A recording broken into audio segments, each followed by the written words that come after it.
আরবি ভাষা শিখুন। আসসালামু আলাইকুম প্রিয় ভিউয়ার, আশা করি সবাই ভালো আছেন। দেশ ও প্রবাস ভাই বোনেরা, আজকে আরেকটি আরবি নতুন ভিডিওর পক্ষ থেকে সবাইকে স্বাগতম। আজকের আরবিমূলক ভিডিও আমাদের জন্য খুবই গুরুত্বপূর্ণ, কাজের ক্ষেত্রে চলাফেরার ক্ষেত্রে খুবই প্রয়োজন। আমরা যারা নতুন তারা ভিডিওটা না টেনে শেষ পর্যন্ত দেখবেন। প্রথমে আরবি ভাষার নিচে আরবি শব্দ, পরবর্তীতে বাংলা ভাষার নিচে বাংলা শব্দ, যাতে বুঝতে সহজ হয়। তাই বন্ধুরা ভিডিওটা না টেনে শেষ পর্যন্ত দেখবেন আর আমার চ্যানেলটি সাবস্ক্রাইব করবেন, পাশে থেকে বেল আইকনটি বাজিয়ে রাখবেন। আমি আর বেশি কথা বলবো না, আরবি ভাষা শুরু করা যাক। হাদা মাররা কাফিফ এর হচ্ছে এটা খুব হালকা। এটা খুব হালকা আরবিতে বলে হাদা মাররা কাফিফ। এখানে হাদা অর্থ হচ্ছে এটা, মাররা অর্থ হচ্ছে খুব, কাফিফ অর্থ হচ্ছে হালকা বা পাতলা। তাহলে আমরা শিখলাম হাদা মাররা কাফিফ অর্থ হচ্ছে এটা খুব হালকা। আনা তাবতু অর্থ হচ্ছে আমি হয়রান হয়ে গেছি। আমি হয়রান হয়ে গেছি আরবিতে বলে আনা তাবতু। এখানে আনা অর্থ হচ্ছে আমি, তাবতু অর্থ হচ্ছে হয়রান হওয়া। তাহলে আমরা শিখলাম আনা তাবতু অর্থ হচ্ছে আমি হয়রান হয়ে গেছি। তাল আতাক্কাল্লিম অর্থ হচ্ছে আসো কথা বলি। আসো কথা বলি আরবিতে বলে তাল আতাক্কাল্লিম। এখানে তাল অর্থ হচ্ছে আসা বা আসো, আতাক্কাল্লিম অর্থ হচ্ছে কথা বলি বা কথা বলবো। তাহলে আমরা শিখলাম তাল আতাক্কাল্লিম অর্থ হচ্ছে আসো কথা বলি। গাবলনি বুকরা অর্থ হচ্ছে আমার সাথে কাল দেখা করো। আমার সাথে কাল দেখা করো আরবিতে বলে গাবলনি বুকরা। এখানে গাবলনি অর্থ হচ্ছে আমার সাথে দেখা করো বা আগে দেখা করো, বুকরা অর্থ হচ্ছে কাল বা আগামীকাল। তাহলে আমরা শিখলাম গাবলনি বুকরা অর্থ হচ্ছে আমার সাথে কাল দেখা করো। তাল ইন্দেল সুক অর্থ হচ্ছে মার্কেটের কাছে আসো।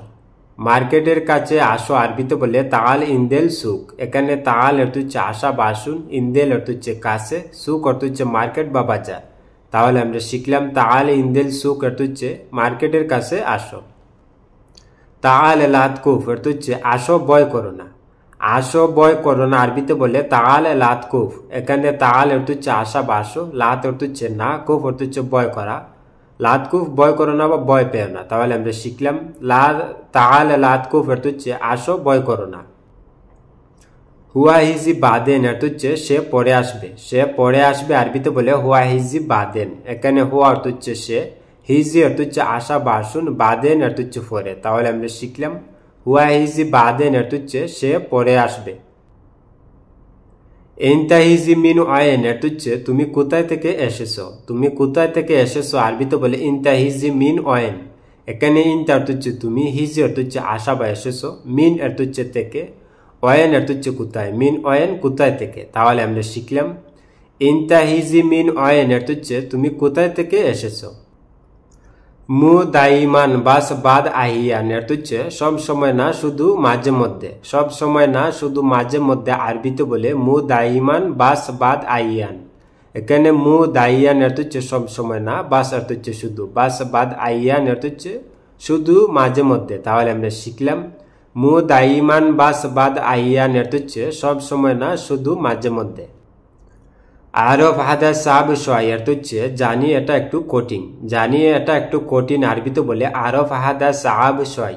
এখানে আরফ অর্থ হচ্ছে জানি বা মালুম অর্থ হচ্ছে জানি, হাদা অর্থ হচ্ছে এটা। আরফ হাদা জানি এটা, সাব অর্থ হচ্ছে কঠিন, শয় অর্থ হচ্ছে একটু বা কিছু, সাব শয় একটু কঠিন। তাহলে আমরা শিখলাম আরফ হাদা সাব শয় অর্থ হচ্ছে জানি এটা একটু কঠিন। লু যা আহাদ কাল্লাম নি অর্থ হচ্ছে যদি কেউ আসে আমাকে বলবে। যদি কেউ আসে আমাকে বলবে আরবিতে বলে লু যা আহাদ কাল্লাম নি। এখানে লু অর্থ হচ্ছে যদি বা ইজা অর্থ হচ্ছে যদি, যা বা হিজ অর্থ হচ্ছে আসে, আহাদ অর্থ হচ্ছে কেউ। লু যা আহাদ যদি কেউ আসে, কাল্লাম নি অর্থ হচ্ছে আমাকে বলবে। তাহলে আমরা শিখলাম লু যা আহাদ কাল্লাম নি অর্থ হচ্ছে যদি কেউ আসে আমাকে বলবে, বা ইজা হিজ আহাদ কাল্লাম নি যদি কেউ আসে আমাকে বলবে। ইনতা লাত ইস্তাইন অর্থ হচ্ছে তোমার লজ্জা করে না। তোমার লজ্জা করে না আরবিতে বলে ইনতা লাত ইস্তাইন। এখানে ইনতা অর্থ হচ্ছে তুমি বা তোমার, লাত অর্থ হচ্ছে না, ইস্তাইন অর্থ হচ্ছে লজ্জা করা। লাত ইস্তাইন লজ্জা করে না। তাহলে আমরা শিখলাম ইনতা লাত ইস্তাইন অর্থ হচ্ছে তোমার লজ্জা করে না।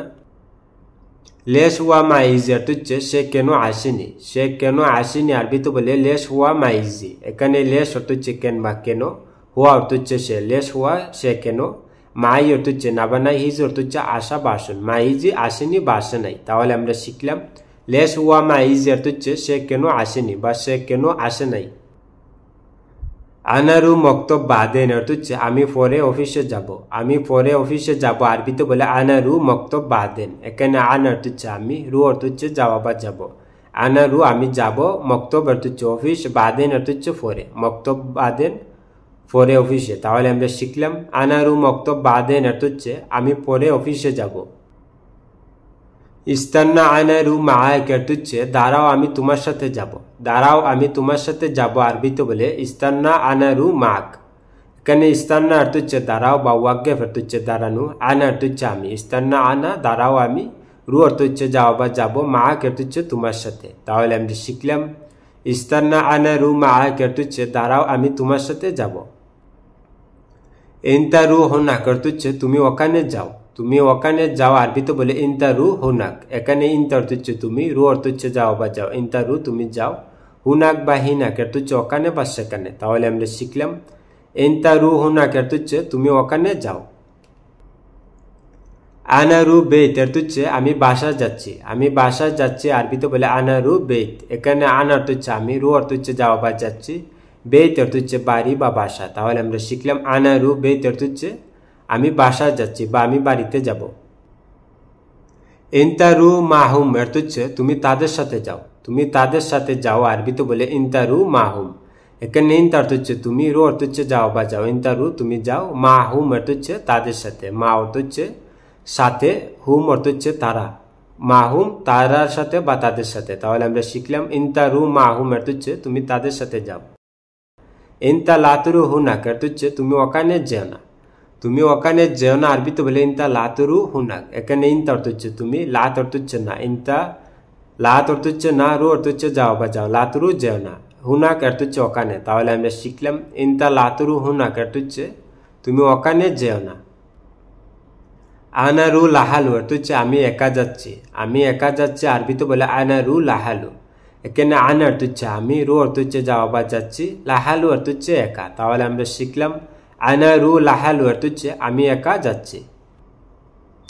আনা এহতাজ ফুলুস অর্থ হচ্ছে আমার টাকা প্রয়োজন। আমার টাকা প্রয়োজন আরবিতে বলে আনা এহতাজ ফুলুস। এখানে আন অর্থ হচ্ছে আমি বা আমার, বা হাক্কি অর্থ হচ্ছে আমার, এহতাজ অর্থ হচ্ছে প্রয়োজন, ফুলুস অর্থ হচ্ছে টাকা। তাহলে আমরা শিখলাম আনা এহতাজ ফুলুস অর্থ হচ্ছে আমার টাকা প্রয়োজন।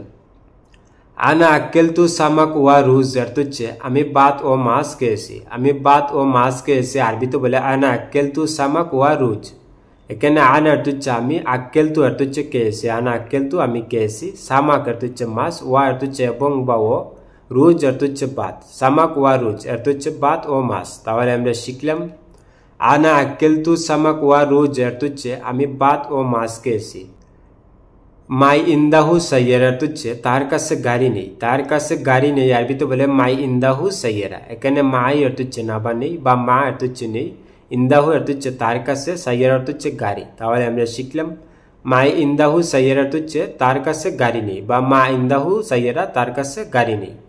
বন্ধুরা ভিডিও আজ এই পর্যন্ত শেষ করছি। দেখা হবে আবার নতুন কোনো ভিডিও নিয়ে। সবাই সুস্থ থাকেন, ভালো থাকেন। অবশ্যই আমার চ্যানেলটি সাবস্ক্রাইব করবেন, পাশে থাকা বেল আইকনটি বাজিয়ে রাখবেন। সবাই সুস্থ থাকেন, ভালো থাকেন, খোদা হাফেজ।